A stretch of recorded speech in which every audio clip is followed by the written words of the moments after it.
क्षेत्रीय निदेशक केंद्रीय हिंदी संस्थान आगरा हैदराबाद केंद्र में 2 दिवसीय राष्ट्रीय संगोष्ठी साहित्य अकादमी से पुरस्कृत तेलुगु साहित्यकार प्रोफेसर एन गोपी तथा निखिलेश्वर का व्यक्तित्व एवं कृतित्व विषय के उद्घाटन सत्र 18 मार्च को केंद्रीय हिंदी संस्थान आगरा के निदेशक प्रोफेसर सुनील बाबूराव कुलकर्णी ने ऑनलाइन उद्घाटन किया। मुख्य अतिथि पूर्व समकुलपति हैदराबाद विश्वविद्यालय प्रोफेसर आर.एस. सरराजू, विशिष्ट अतिथि प्रोफेसर एम. विजुलता, कुलपति तेलंगाना महिला विश्वविद्यालय कोटी हैदराबाद, बीज वक्ता प्रोफेसर ऋषभदेव शर्मा, पूर्व विभागाध्यक्ष दक्षिण भारत हिंदी प्रचार सभा हैदराबाद, सम्मान्य अतिथि द्वय प्रोफेसर एन गोपी, पूर्व कुलपति एवं वरिष्ठ साहित्यकार तथा क्रांतिकारी कवि निखिलेश्वर, वरिष्ठ साहित्यकार तथा संगोष्ठी के संयोजक केंद्रीय हिंदी संस्थान हैदराबाद केंद्र के क्षेत्रीय निदेशक तथा संगोष्ठी संयोजक डॉक्टर गंगाधर वानोडे मंच पर उपस्थित रहे। संगोष्ठी की औपचारिक शुरुआत दीप प्रज्वलन और संस्थान गीत के साथ की गई। डॉक्टर वानोडे ने सम्मानित कवियों और अतिथियों का पुष्पगुच्छ फल और स्मृति चिन्ह देकर स्वागत किया। इसके अलावा उन्होंने इस संगोष्ठी के उद्देश्य और उसके मूल उत्सव के बारे में बताया है। संस्थान द्वारा प्रकाशित समन्वय दक्षिण पत्रिका का ज्ञानपीठ पुरस्कार से सम्मानित सिनारे के साहित्य पर केंद्रित विशेषांक का लोकार्पण सम्मानित अतिथियों द्वारा किया गया। इसके बाद प्रोफेसर एन गोपी की अनुदित पुस्तक हिमालय की गोद में का भी लोकार्पण किया गया। इसका अनुवाद डॉक्टर सुमनलता ने किया है। इस अवसर पर क्षेत्रीय निदेशक डॉक्टर वानोडे एवं सम्मानीय अतिथि द्वय प्रोफेसर एन गोपी तथा क्रांतिकारी कवि निखिलेश्वर का सम्मान तेलंगाना साहित्य भारती तथा विश्व हिंदी मैत्री मंच ने किया। बीज वक्ता के रूप प्रोफेसर ऋषभदेव शर्मा ने कहा कि प्रोफेसर एन गोपी और निखिलेश्वर जी की उपस्थिति हम लोगों के लिए गौरवपूर्ण है। ये तेलुगु साहित्य के चलन वाले साहित्यकार है। इन पर बोलना दुष्कर कार्य है। इन्हें मैं तेलुगु साहित्यकार ही नहीं भारतीय साहित्यकार मानता हूँ। ये साहित्यिक अनुपालन करने वाले साहित्यकार हैं। ये सामाजिक एवं सामाजिक साहित्यकार है। उनका रचनाकाल 60 या 65 के बाद रहा है। निखिलेश्वर जी प्रोफेसर एन गोपी के पहले के साहित्यकार हैं। तेलुगु साहित्य की अभुद्य कविता 1955 तक लिखी जाती रही। यह समय हिंदी में नई कविता तथा तेलुगु में वचन कविता का था। दिगंबर कविता का प्रादुर्भाव 10 वर्ष पहले की जड़ता को तोड़ने के लिए हुआ। दिगंबर कविता सुकोमल और सुंदर के अलावा कविता के अन्य विषय वस्तु को स्वीकार करता है। डॉक्टर विजय राघव रेड्डी ने दिगंबर कविता में गाली गलौच वाले अश्लील शब्दों को नजरअंदाज करने के लिए कहा है। प्रोफेसर एन गोपी की उनकी रचना कालानी निद्रोपोनिमुनु समय को सोने नहीं दूंगा के लिए सन 2000 में साहित्य अकादमी पुरस्कार से सम्मानित किया गया। तेलुगु आत्मा का भारतीय आत्मा में विलय करने वाले ये श्रेष्ठ रचनाकार हैं। अग्निविश्वास रचना पर निखिलेश्वर को 2020 में साहित्य अकादमी पुरस्कार प्राप्त होता है। 1971 के क्रांतिकारी आंदोलन में सरकार ने इन्हें गिरफ्तार किया। प्रोफेसर एन गोपी को भी तेलंगाना आंदोलन में 1969 में गिरफ्तार किया गया था।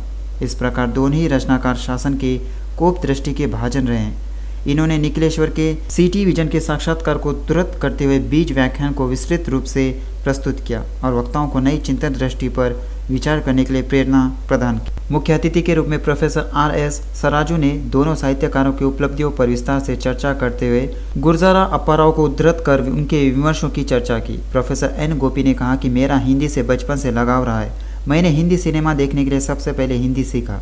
समय को सोने नहीं दूंगा उद्धृत करते हुए विस्तार से चर्चा किया। विशिष्ट अतिथि के रूप में प्रोफेसर एम. विजुलता ने विस्तार से दोनों रचनाकारों के बारे में अपने विचार व्यक्त किए। आभार एवं धन्यवाद ज्ञापन डॉक्टर एस. राधा ने किया तथा मंच का संचालन डॉक्टर सी. कामेश्वरी ने किया। इस दौरान 4 सत्र यानी 2 मुख्य सत्र एवं 2 समांतर सत्र। प्रथम सत्र की अध्यक्षता प्रोफेसर पी. मानिकम्बा मनी, मुख्य वक्ता डॉक्टर सुमनलता तथा संचालन डॉक्टर अनुपमा ने किया। द्वितीय सत्र की अध्यक्षता प्रोफेसर शशि मुदिराज, मुख्य वक्ता के रूप में प्रोफेसर पद्मा प्रिया तथा संचालन डॉक्टर नीरजा गुरमकोंडा ने किया तथा प्रथम समांतर सत्र की अध्यक्षता डॉक्टर अहिल्या मिश्र, मुख्य वक्ता डॉक्टर भीम सिंह तथा संचालन रचना चतुर्वेदी ने किया। द्वितीय समांतर सत्र की अध्यक्षता डॉक्टर जयशंकर बाबू तथा मुख्य वक्ता के रूप डॉक्टर प्रियदर्शनी एवं संचालन डॉक्टर पी. माधवी ने किया। तृतीय सत्र में सांस्कृतिक कार्यक्रम का आयोजन किया गया जिसमें गवर्नमेंट डिग्री कॉलेज सीताफल मंडी और सरकारी विद्यालय तिरुमलगिरी के छात्रों ने सांस्कृतिक कार्यक्रम प्रस्तुत किया। अंत में छात्रों को सम्मानित किया गया। तत्पश्चात सामूहिक राष्ट्रगान के साथ आज के कार्यक्रम को समाप्त करने की घोषणा क्षेत्रीय निदेशक डॉक्टर गंगाधर वानोडे द्वारा की गई। गौरतलब है कि आंध्र प्रदेश में यानी तेलुगु भाषी 6 दिगंबर कवि हुए हैं।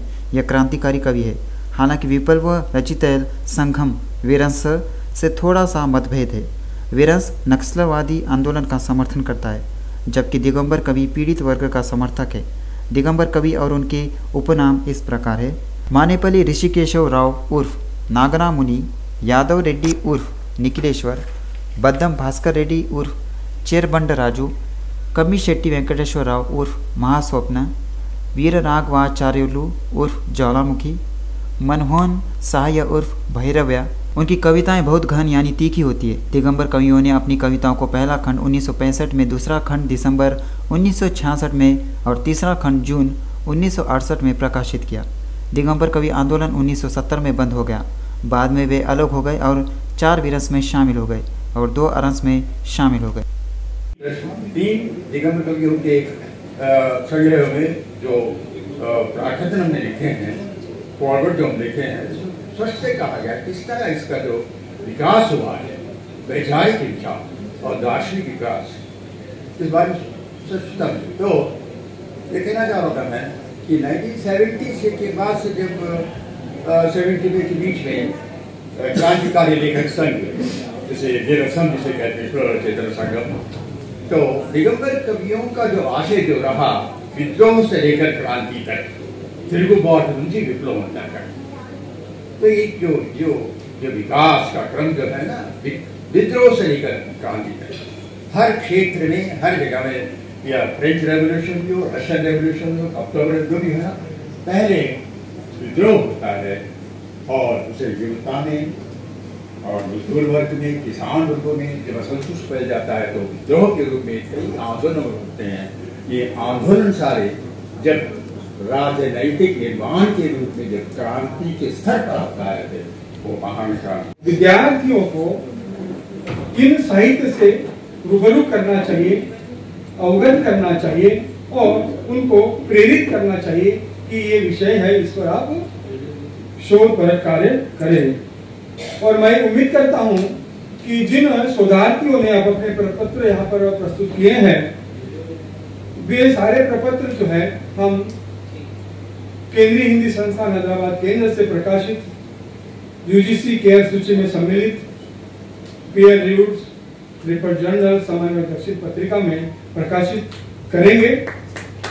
विधानसभा चुनाव में हार झेल चुके केसीआर लोकसभा चुनाव में भी अपना दमखम दिखा सकते हैं। उम्मीदवारों का चयन पूरा होते ही बीआरएस प्रमुख ने हैदराबाद छोड़ने का मन बनाया है। चर्चा है कि उगादी के बाद केसीआर जनता के बीच जाने का फैसला किया है। मालूम हो कि अब तक सार्वजनिक सभाओं को प्राथमिकता देने वाले केसीआर ने इस बार रोड शो और नुक्कड़ सभाओं में हिस्सा लेने का फैसला किया है। उम्मीद है कि केसीआर सभी 17 निर्वाचन क्षेत्रों को कवर करेंगे। इसके लिए उचित प्रणाली तैयार की जा रही है। बीआरएस के सूत्रों का कहना है कि केसीआर ने कैडर में आत्मविश्वास लाने के साथ साथ फील्ड लेवल पर जाकर लोगों के करीब जाने के लिए रोड शो का फैसला लिया है। केसीआर 17 लोकसभा सीटों में से 16 के लिए उम्मीदवारों की घोषणा की है। एक हैदराबाद सीट को लंबित रखा है। बताया गया है कि बीसी समुदाय से आने वाले श्रीकांत को हैदराबाद के उम्मीदवार के रूप में लगभग अंतिम रूप दे दिया गया है, लेकिन अभी तक आधिकारिक तौर पर इसकी घोषणा नहीं की गई है। बीआरएस के कार्यकारी अध्यक्ष केटीआर ने कहा कि कुछ यूट्यूब चैनल जिन्हें जिम्मेदारी से काम करना चाहिए, बिना किसी सबूत के बार बार झूठ प्रसारित कर रहे हैं। लोगों को गुमराह करने के लिए थंबनेल लगाए जा रहे हैं और खबरों के नाम पर कोरा झूठा दिखाया जा रहा है। उन्होंने कहा कि इस तरह के आपराधिक और अवैध वीडियो और फर्जी खबरें अंधविरोध के कारण यहाँ सत्ता पक्ष द्वारा दिए गए पैसे के कारण प्रचारित की जा रही है। केटीआर ने कहा कि यह सब बीआरएस पार्टी को नुकसान पहुंचाने की साजिश के तहत किया जा रहा है। यह सिर्फ लोगों की भ्रमित और गुमराह करने का कृत्य है। उन मीडिया संगठनों के खिलाफ भी कानूनी कार्रवाई शुरू की गई है जिन्होंने अतीत में उनके खिलाफ गलत प्रचार और झूठ प्रसारित और प्रकाशित किया है।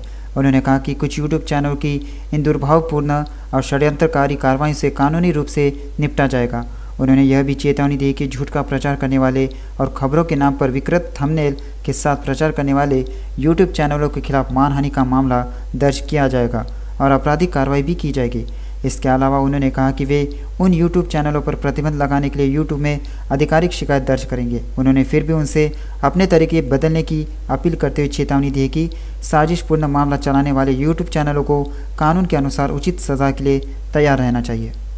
बंटी संजय ने करीमनगर के सेंट जॉनस स्कूल में लोकसभा चुनाव प्रचार के तहत ऑटो चालकों से मुलाकात की। उन्होंने उनके साथ चाय पी और उनकी समस्याओं के बारे में जानकारी ली। इस मौके पर ऑटो चालकों ने दुख जताया कि आरटीसी द्वारा महिलाओं को मुफ्त यात्री की सुविधा देने के बाद उनकी आय और मांग घट गई है। कम से कम बीमा का भुगतान करने की कोई शर्त नहीं है। उन्होंने कहा कि एक तरफ ट्रैफिक पुलिस का उत्पीड़न भी बढ़ गया है, अगले 2 महीने तक स्कूल नहीं होंगे और उनके घर भी मुश्किल स्थिति में है। इस मौके पर संजय ने कहा, महिलाओं के लिए आरटीसी मुफ्त यात्रा अच्छी बात है, वहीं सरकार भी जिम्मेदारी है कि वह ऑटो चालकों को भी मदद करे। रोजगार में किसी भी कठिनाई के बिना आवश्यक उपाय करने की आवश्यकता है। उन्होंने आश्वासन दिया है कि चिंता करने की कोई ज़रूरत नहीं है और सरकार इस मामले को सरकार के ध्यान में लाएंगी और ऑटो चालकों को समस्याओं को दूर करने के लिए कदम उठाएंगी। बीजेपी के मलकाजगिरी से उम्मीदवार ईटेला राजेंद्र ने मुख्यमंत्री रेवंत रेड्डी को चुनौती देते हुए कहा कि अगर राज्य में किसानों के लिए तुरंत 2 लाख रुपए लागू किए जाएं तो वह राजनीतिक संन्यास ले लेंगे। ईटेला राजेंद्र ने अलवाल के अंतर्गत HMT कॉलोनी, वृंदावन कॉलोनी और अलवाल हिल्स कॉलोनी में महेंद्र रेड्डी के नेतृत्व में एक बैठक का आयोजन किया।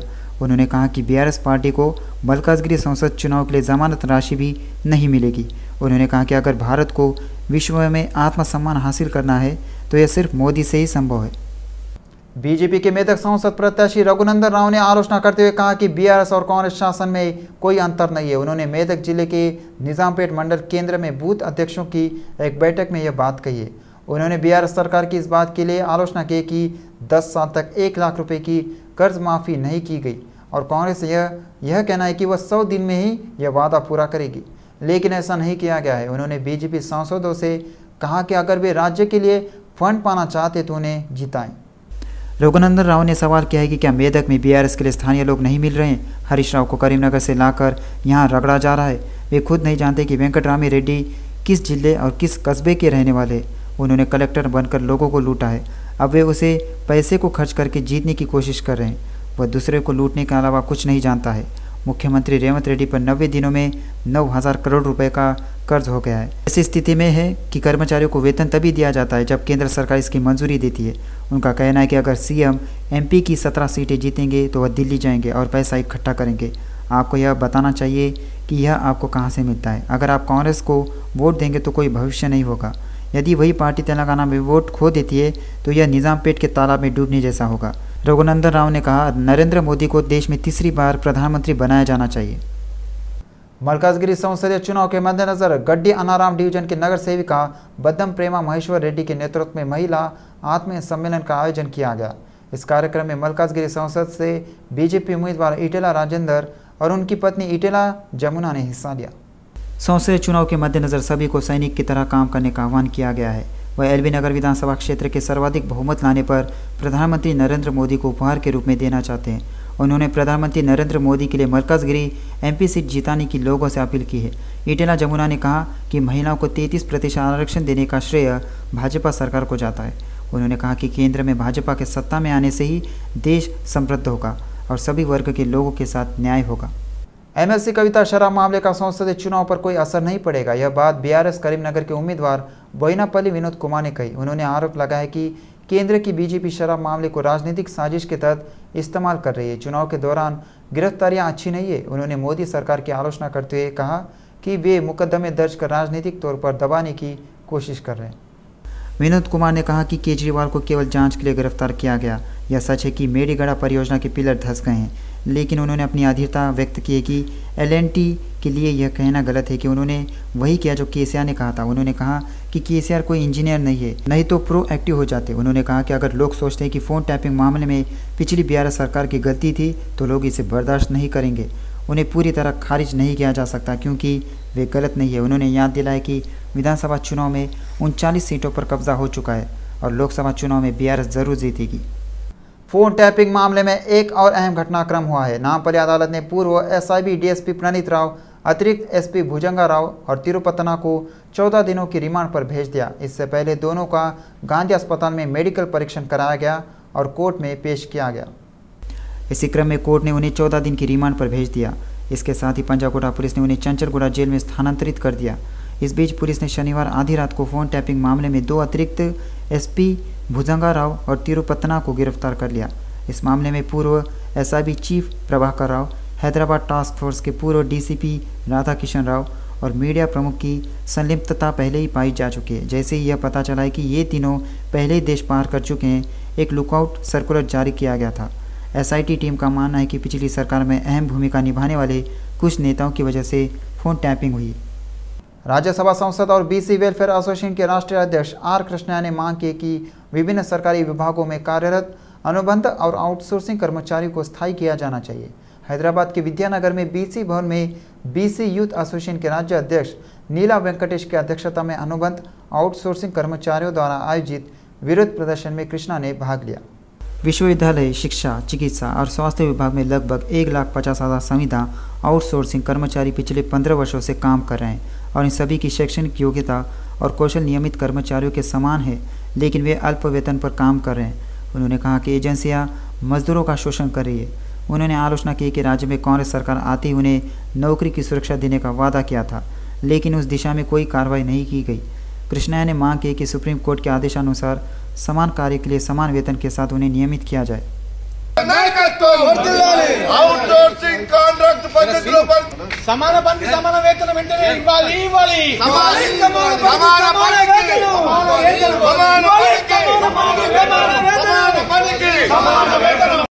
तेलंगाना में विपक्षी बीआरएस को लगातार झटके मिल रहे हैं। कई नेता पहले ही पार्टी को अलविदा कह चुके हैं। हाल ही में पूर्व एमएससी तेरा चिन्नप्पा रेड्डी ने पार्टी छोड़ दी, जबकि उन्होंने इस महीने की 18 तारीख को बीआरएस की प्राथमिक सदस्यता से इस्तीफा देते हुए केसीआर को एक पत्र भेजा था।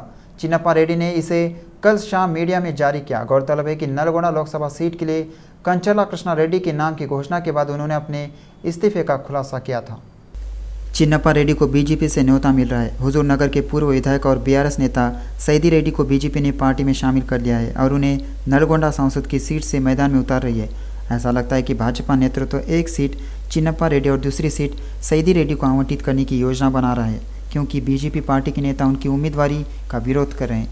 एक अभियान है कि चिन्नप्पा रेड्डी ने उस वादे के साथ बीआरएस छोड़ा था। चिन्नप्पा रेड्डी ने कहा कि वह 1 या 2 दिन में भविष्य की गतिविधियों की घोषणा करेंगे। बीआरएस नेता और पूर्व सांसद जोगिनापल्ली संतोष कुमार के खिलाफ मामला दर्ज किया गया है। पुलिस ने नवयुग कंपनी के प्रतिनिधि चिंता माधव की शिकायत के आधार पर संतोष और लिंगारेड्डी श्रीधर के खिलाफ मामला दर्ज किया। ये बंजारा हिल्स रोड नंबर 14 में जमीन हड़पने की कोशिश कर रहे हैं। नवयुग कंपनी ने सर्वे नंबर 129/54 में 1350 वर्ग गज का प्लॉट खरीदा। कंपनी के प्रतिनिधि ने इस महीने की 21 तारीख को पुलिस को दी शिकायत में कहा था कि फर्जी दस्तावेज बनाकर जगह पर कब्जा करने की कोशिश की जा रही है। धारा 400, 471, 447, 120B रेड विथ 34 IPC के तहत मामला दर्ज किया गया है। एलबी नगर विधानसभा क्षेत्र के विधायक देवी रेड्डी सुधीर रेड्डी ने मुख्य अतिथि के रूप में हैदराबाद के वनस्थलीपुरम में एक नवस्थापित आभूषण की दुकान का उद्घाटन किया। सरकार ने देश भर में सोने के आभूषण की आपूर्ति करने वाली इस संस्था को शमशाबाद में एक जगह आवंटित की है, ताकि यह सुनिश्चित किया जा सके कि इस आभूषण की दुकान में बिकने वाली हर सोने की वस्तु बिना किसी मिलावट के बनी हो। उन्होंने कहा कि इससे करीब 3000 लोगों को रोजगार के अवसर मिले हैं।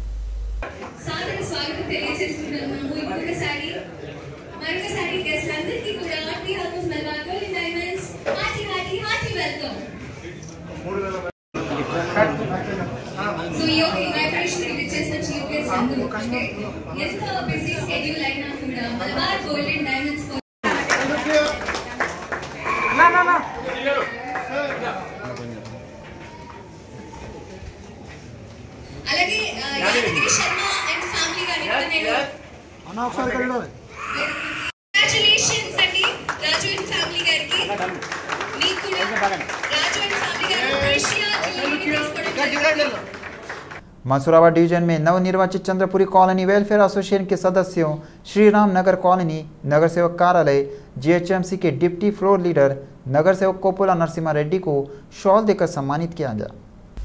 निगमायुक्त ने कहा कि वह लगातार मंडल के विकास के लिए विशेष योजना बनाकर काम कर रहे हैं और मॉडल मंडल के विकास को एक लक्ष्य मानकर काम किया जाएगा और चरणबद्ध तरीके से ज़रूरतों के मुताबिक विकास पर जोर दे रहे हैं। उन्होंने निर्वाचित सदस्यों को बधाई दी है कि वह नवनिर्वाचित चंद्रपुरी कॉलोनी कल्याण सदस्यों को अपना पूरा समर्थन देंगे। इस कार्यक्रम में अध्यक्ष वेंकट रेड्डी, उपाध्यक्ष नागेश्वर राव, महासचिव सोमी रेड्डी, संयुक्त सचिव AVR प्रसाद, कोषाध्यक्ष मोहन राव, अंजया, वेमा रेड्डी, बापू रेड्डी, दशरथ और अन्य ने भाग लिया। TPCC के महासचिव और मेयर चिगी रिंकई पारिजात नरसिम्हा रेड्डी ने रंगारेड्डी जिले के महेश्वरम निर्वाचन क्षेत्र के तहत बड़ंगपेट नगर निगम नादरगुल में नादरगुल प्रीमियर लीग टूर्नामेंट का उद्घाटन किया। मेयर चिंगिरिंता परिजाता नरसिम्हा रेड्डी ने कहा कि मानसिक आनंद के लिए खेल हर किसी के लिए ज़रूरी है। ऐसे टूर्नामेंट आयोजित करने से न केवल प्रतिभा सामने आएगी बल्कि युवाओं को प्रोत्साहन भी मिलेगा। इस कार्यक्रम में टीपीसीसी प्रोटोकॉल सचिव बंगारी बाबू, यलचला पुरुषोत्तम रेड्डी, सुभान यादव, सुभाष रेड्डी, विजय, हरि, अनिल, रजनी, हरीश और अन्य ने भाग लिया। रविवार शाम 6 बजे से मंगलवार शाम 6 बजे तक शराब की दुकानें बंद रहेंगी। कल होली के मौके पर पुलिस ने शहर भर में कई तरह की पाबंदियां लगा दी है। साइबराबाद सीपी अविनाश मोहंती ने शहर में किसी भी दंगे फसाद को रोकने के लिए शराब की दुकानें बंद करने के आदेश जारी किए हैं। शराब की दुकानें आज शाम 6 बजे से मंगलवार 26 मार्च शाम 6 बजे तक बंद रखने का आदेश दिया गया है। उन्होंने कहा कि शराब प्रबंधकों को त्यौहार के दौरान दुकानें बंद रखने का आदेश जारी किया है ताकि शांति और सुरक्षा में खलल न पड़े। उन्होंने चेतावनी दी कि सार्वजनिक स्थानों पर शराब पीकर झगड़ा किया तो संबंधित व्यक्तियों के खिलाफ सख्त कार्रवाई की जाएगी। होली समारोह में भाग लेने वालों को शहर में घूमने वाले मोटर चालकों पर रंगों को कोई नहीं फेंकना चाहिए ताकि यह सुनिश्चित हो सके कि वे दूसरों को परेशानी न पहुंचाए। सार्वजनिक सड़कों पर वाहनों पर समूह बनाकर घूमकर उपद्रव न करने की सलाह दी जाती है। तेलंगाना में सूरज तप रहा है। राज्य के कई हिस्सों में तापमान बढ़ा हुआ है। 21 जिलों में 40 डिग्री से ऊपर तापमान दर्ज किया गया, जबकि शेष जिलों में 39 डिग्री से ऊपर तापमान दर्ज किया गया।